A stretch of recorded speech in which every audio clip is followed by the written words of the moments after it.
उद्या मतदान प्रक्रिया पार पडतीये। गेल्या 20 वर्षांपासून 1-2 वेळचा अपवाद वगळता जालना जिल्हा परिषद ही युतीच्याच ताब्यात राहिलेली आहे।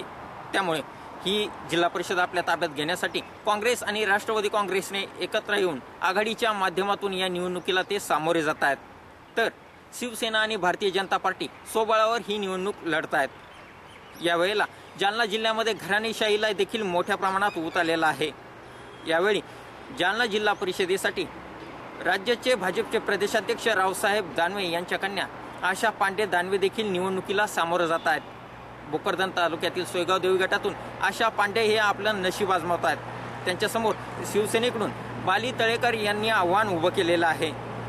राज्याचे स्वच्छता आणि पाणीपुरवठा मंत्री बबनराव लोणीकर यांचे चिरंजीव राहुल लोणीकर तिसऱ्यांदा जिल्हा परिषदेची निवडणूक लढत आहेत। या अगोदर 2 वेळा त्यांनी ही निवडणूक जिंकलेली आहे, तर 1 वेळा उपाध्यक्षपद देखील त्यांनी भूषवलेलं आहे। याशिवाय शिवसेनेचे राज्यमंत्री अर्जुन खोतकर यांचे चुलत बंधू अनिरुद्ध खोतकर 6व्यांदा जिल्हा परिषदेची निवडणूक लढत आहेत। या अगोदर 5 वेळा त्यांनी सलग जालना जिल्हा परिषदेत निवडून येण्याचा विक्रम केलेला आहे। याशिवाय जालना जिल्हा परिषदेचं 2 वेळा अध्यक्षपद आणि 2 वेळा उपाध्यक्षपद देखील अनिरुद्ध खोतकर यांनी भूषवलेलं आहे। याशिवाय राष्ट्रवादी काँग्रेसचे माजी मंत्री राजेश टोपे यांचे चुलत बंधू सतीश टोपे सुद्धा निवडणुकीच्या आखाड्यात आहेत। गेल्या 2 टर्ममध्ये त्यांनी सुद्धा जालना जिल्हा परिषद गाठलेली आहे।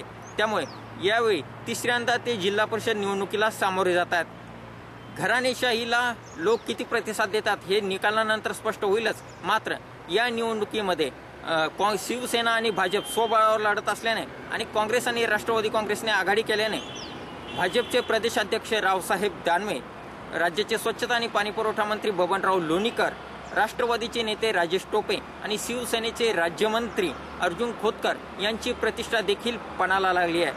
अर्थात या निवडणुकीमध्ये कोण बाजी मारेल आणि कोणाचा पराभव होईल हे मतदानाच्या निकालानंतरच स्पष्ट होईल। व्हिडिओ जर्नलिस्ट संतोष बानुसेसह Nitesh Mahajan, Zee media, Jalna. Zee 24 तास रहा एक पाऊल पुढे।